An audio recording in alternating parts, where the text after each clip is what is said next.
ನಮಸ್ಕಾರ. ನಾನಿವತ್ತು ಬೆಂಡೆಕಾಯಿ ಗೊಜ್ಜು ರೆಸಿಪಿ ಜೊತೆ ಬಂದಿದ್ದೀನಿ ಫ್ರೆಂಡ್ಸ್. ತುಂಬ ರುಚಿಯಾಗುತ್ತೆ. ಈರುಳ್ಳಿ ಬೆಳ್ಳುಳ್ಳಿ ಯಾವುದೂ ಇಲ್ಲ, ಮಲ್ನಾಡ್ ಸ್ಟೈಲು ಇದು. ಇವಾಗ ನೋಡಿ, 500 ಗ್ರಾಮ್ ಬೆಂಡೆಕಾಯಿ ತೊಗೊಂಡಿದ್ದೀನಿ. ಎಳೆಯದು ತೊಗೊಳ್ಳಿ.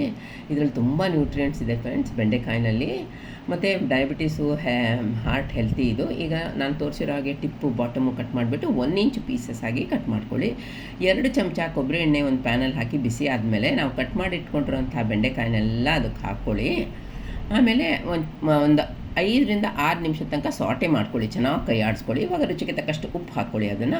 ಮತ್ತು ಇನ್ನೊಂದು ಸತಿ ಹಾಗೇ ಮೀಡಿಯಮ್ ಫ್ಲೇಮಲ್ಲಿ ಮಾಡ್ಕೊಳ್ಳಿ, ಕೈ ಆಡಿಸ್ಕೊಳ್ಳಿ. ಈಗ ಅದಕ್ಕೆ ನೆಲ್ಲಿಕಾಯಿ ಗಾತ್ರದ್ದು ಹುಣಸೆ ಹಣ್ಣು ಕಿವುಚ್ಬಿಟ್ಟು ಅದರ ರಸ ಒಂದು 2 ಟೀ ಸ್ಪೂನ್ ಆಗ್ಬೋದು ಹಾಕಿದ್ದೀನಿ. ಈಗ ಕವರ್ ಆ್ಯಂಡ್ ಕುಕ್ ಮಾಡಿ ಫ್ರೆಂಡ್ಸ್, ಬೇಗ ಕುಕ್ಕಾಗಿ ಬರುತ್ತೆ. ಈಗ 2ರಿಂದ 3 ಟೀ ಸ್ಪೂನು ಎಳ್ಳನ್ನು ತೊಳೆದ್ಬಿಟ್ಟು ಒಂದು ಪ್ಯಾನ್ಗೆ ಹಾಕ್ಕೊಳ್ಳಿ. ಅದು ಸಿಡಿಯೋ ತನಕ ಅದನ್ನು ಹುರ್ಕೊಳ್ಳಿ.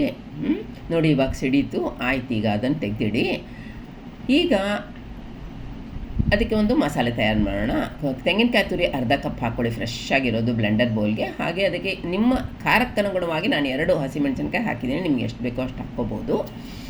ಹಾಗೆ ಕೊತ್ತಂಬರಿ ಸೊಪ್ಪು 1 ಹಿಡಿಯಷ್ಟು ಫ್ರೆಶ್ ಆಗಿರೋದು ಹಾಕ್ಕೊಳ್ಳಿ, ತುಂಬ ಒಳ್ಳೆ ರುಚಿ ಕೊಡುತ್ತೆ. ಹಾಗೆ ಒಂದು ಟೀ ಸ್ಪೂನು ಸಾಸಿವೆ, ಹಸಿ ಸಾಸಿವೆ, ಮತ್ತು ನಾವು ಹುರಿದಂಥ ಎಳ್ಳು ಹಾಕ್ಬಿಡಿ. 2ರಿಂದ 3 ಟೀ ಸ್ಪೂನ್ ಹಾಕಿಬಿಟ್ಟು ಎಷ್ಟು ಬೇಕೋ ಅಷ್ಟು ನೀರು ಹಾಕ್ಕೊಂಡು ಫೈನಾಗಿ ರುಬ್ಕೊಳ್ಳಿ. ಈಗ ನಾವು ಇಟ್ಟಿದ್ದೀವಲ್ಲ ಬೆಂಡೆಕಾಯಿ ಬೇಯಲಿಕ್ಕೆ, ಅದು ಏನಾಗಿದೆ ನೋಡೋಣ, ಚೆನ್ನಾಗಾಗಿದೆಯಾ ಅಂತ. ಸರಿಯಾಗಿ ಬೆಂದುಬಿಟ್ಟಿದೆ. ಅದರದ್ದು ಲೋಳೆ ಕೂಡ ಹೋಗಿಬಿಟ್ಟಿದೆ ನೋಡಿ ಅಲ್ವಾ. ಚೆನ್ನಾಗಿ ಒಂದು ಮಿಕ್ಸ್ ಕೊಡಿ. ಚೆನ್ನಾಗಿ ಕುಕ್ಕಾಗಿದೆ, ಕಲರ್ ಚೇಂಜ್ ಆಗಿದೆ. ಈಗ ನಾನು ಕರ್ಬೇವಿನ ಸೊಪ್ಪು ಆರೋಗ್ಯಕ್ಕೆ ಒಳ್ಳೆಯದು ಅಂತ 5ರಿಂದ 6 ಕಟ್ ಮಾಡಿ ಅದಕ್ಕೆ ಹಾಕಿದ್ದೀನಿ. ಹಾಗೆ ನಾವು ರುಬ್ಬಿರುವಂಥ ಮಸಾಲೆನೂ ಹಾಕ್ಕೊಳ್ಳಿ. ಒಳ್ಳೆ ಒಂದು ಮಿಕ್ಸ್ ಕೊಡಿ, ಅದಕ್ಕೆ ಕೈ ಆಡಿಸ್ಕೊಳ್ಳಿ ಚೆನ್ನಾಗಿ. ಎಲ್ಲದಕ್ಕೂ ಚೆನ್ನಾಗಿ ತಾಗ್ಬರಲಿ. ಈಗ ಬ್ಲೆಂಡರ್ ತೊಳೆದಿರೋ ಬೌಲ್ನಲ್ಲಿರೋ ನೀರು ಹಾಕ್ಕೊಳ್ಳಿ, ಬ್ಲೆಂಡರ್ ತೊಳೆದಿರೋದು. ಹಾಗೆ ರುಚಿ ಬ್ಯಾಲೆನ್ಸ್ ಮಾಡಲಿಕ್ಕೆ ಒಂಚೂರು ಬೆಲ್ಲ ಹಾಕಿದ್ದೀನಿ, ಬೇಕಾದರೆ ಹಾಕ್ಬೋದು, ಆಪ್ಷನಲ್ಲು. ಚೆನ್ನಾಗಿ ಒಂದು ಮಿಕ್ಸ್ ಕೊಡಿ. ಇವಾಗ ಉಪ್ಪು ಚೆಕ್ ಮಾಡ್ಕೊಳ್ಳಿ. ಈ ಸಂದರ್ಭದಲ್ಲಿ ಕವರ್ ಆ್ಯಂಡ್ ಕುಕ್ ಮಾಡಿ 2 ನಿಮಿಷದ ತನಕ. ಈಗ ಒಂದು ಒಗ್ಗರಣೆ ತಯಾರು ಮಾಡೋಣ. 2ರಿಂದ 3 ಟೀ ಸ್ಪೂನು ನಾನು ಕೊಬ್ಬರಿ ಎಣ್ಣೆಲಿ ಒಗ್ಗರಣೆ ಮಾಡಿದ್ದೀನಿ, ನಿಮ್ಗೆ ಬೇಕಾದ ಬೇರೆ ಎಣ್ಣೆನೂ ಹಾಕ್ಕೋಬೋದು. 1 ಟೀ ಸ್ಪೂನು ಉದ್ದಿನಬೇಳೆ ಹಾಕ್ಕೊಳ್ಳಿ. ಅದು ಇವಾಗ ಅರ್ಧಂಬರ್ಧ ಹುರಿತಾ ಇದೆ ಬೇಕಾದರೆ ಅರ್ಧ ಟೀ ಸ್ಪೂನು ಸಾಸಿವೆ ಹಾಕ್ಕೊಳ್ಳಿ. ಹಾಗೆ 2ರಿಂದ 3 ಚಿಟಿಕೆಯಷ್ಟು ಹಿಂಗೆ ಹಾಕ್ಕೊಳ್ಳಿ.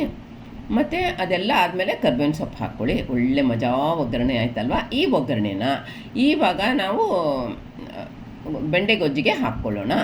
ಆಹಾ, ಎಷ್ಟು ಚೆನ್ನಾಗಾಗತ್ತೆ ಅಂತಂದರೆ ಎಂಜಾಯ್ ಮಾಡಿ ಫ್ರೆಂಡ್ಸ್. ನೆಕ್ಸ್ಟ್ ರೆಸಿಪಿ ಹಾಕೋ ತನಕ ನಿಮಗೆಲ್ಲ ನಮಸ್ಕಾರ.